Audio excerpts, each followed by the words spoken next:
కాళేశ్వరంతోనే నీళ్లు కనుక మేము ఇచ్చి ఉండకపోతే గతంలో కేసీఆర్ కట్టిన కాళేశ్వరంతో ఉపయోగమే లేకపోతే ఎందుకు ఇవాళ ఈ పొలాలు ఎండుతున్నాయో చెప్పాలి. పచ్చి పచ్చి అబద్ధాలు చెప్పి ప్రజల్ని మోసం చేసి కాళేశ్వరం లేనే లేదని చెప్పి దాంట్లో ఇసుక అమ్మదొబ్బడం మొదలుపెట్టి కోట్ల వందల వేల కోట్ల రూపాయలు సంపాదించుకోవడం జేబులేసుకోవడం మొదలుపెట్టి ఈ రైతాంగాన్ని వేలాది లక్షలాది రైతాంగాన్ని చావగొడుతున్నారు మొత్తము. ఇది మీరు ఎవరిని చూసినా ఎవరి నోట్ ఇట్లా మీరు నోట్ ముందు మీరు ఇది పెట్టినా ఎట్లా మాట్లాడుతున్నారో చూస్తున్నారు. రైతులు ఏ రకంగా పోటీపడి ముందుకు వస్తున్నారో చూస్తున్నారు. నేను మాట్లాడదా అంటే నేను మాట్లాడతా అని. రేవంత్ రెడ్డి బట్టలు ఇప్పుతావు, బట్టలు ఇప్పు తీసుకొడతావా? ఎందుకు నేను నిలదీస్తే రైతాంగం ఆ విషయాన్ని రిపోర్టర్ మిత్రులు వాళ్ళ మీడియాలో చూపిస్తే కొడతావా, జైలుకు పంపుతావా? మాట్లాడిన వాళ్ళని బట్టలు వేసి కొడతావు, అవి చూపించిన వాళ్ళని బట్టలు వేసి కొడతావా? ఇప్పుడు నీకు రిపోర్టర్లు అంటే భయం వేస్తుందా? ఇప్పుడు రిపోర్టర్లు నీకు సైతాన్లా కనబడుతున్నారా? ఇప్పుడు నీకు తల్లి బిడ్డలు గుర్తొస్తున్నారా? 5 ఏళ్లుగా నువ్వు మాట్లాడిన భాష, నువ్వు ఏ నియోజకవర్గానికి పోయినా అక్కడ ఉన్న స్థానిక మంత్రుల గురించి శాసనసభ్యుల గురించి నువ్వు మాట్లాడిన భాష, నువ్వు వాడిన పదాలు, కేసీఆర్ కుటుంబం గురించి నువ్వు మాట్లాడిన పదాలు, కేసీఆర్ కుటుంబం కొడుకు కూతురు రాజకీయాలు ఉన్నారు కాబట్టి మాట్లాడినంటే సరిపోతుందేమో.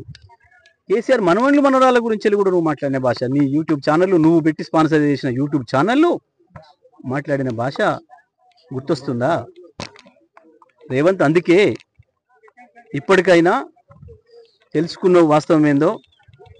విమర్శలు వస్తాయనే విషయం పబ్లిక్లో నిలబడ్డ తర్వాత తప్పకుండా ప్రజల నుంచి ప్రశ్నలు వస్తాయన్న విషయం మొదటిసారి తెలుసుకున్నావు. కానీ బుద్ధిగా ఉండు, సంస్కారంగా మాట్లాడడం నేర్చుకో. నీకు ప్రజల్ని బట్టలిప్పి కొట్టే హక్కు లేదు, కానీ ప్రజలకు ఉంది. నీ బట్టలు చింపేటట్టు కొట్టే హక్కు ప్రజలకు ఉంది. ఎందుకంటే నువ్వు బాకీ పడ్డావు ప్రజలకు. నువ్వు రాసిచ్చినావు, నువ్వు 420 హామీలను 6 గ్యారెంటీలను నువ్వు రాసిచ్చినావు స్వయంగా.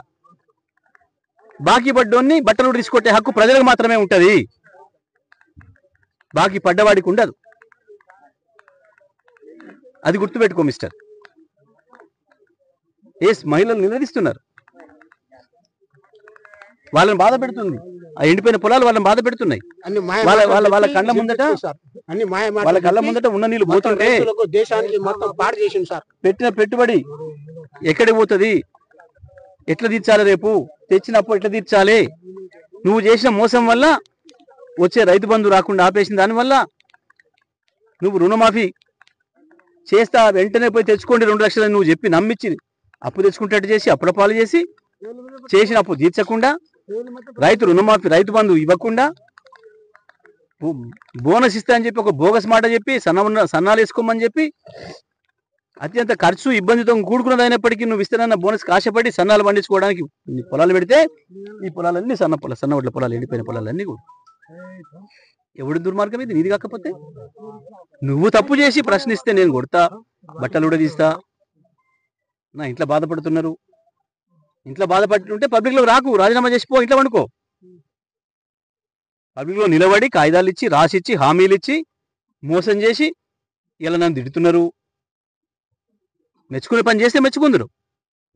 ఎందుకు ఇవాళ కేసీఆర్ని గుర్తు చేసుకుంటున్నారు మళ్ళీ ప్రజలు? పొరపాటు చేసినాం, తప్పు చేసినాం, అన్ని ఇచ్చినా కేసీఆర్ని వదులుకున్నాం, వీడేది ఎక్కిస్తున్నాడని చెప్పి వీనికే పోయినాం, వీడు నట్టేట ముంచిండు అని చెప్పి ముత్తుకుంటున్నారు రైతులు.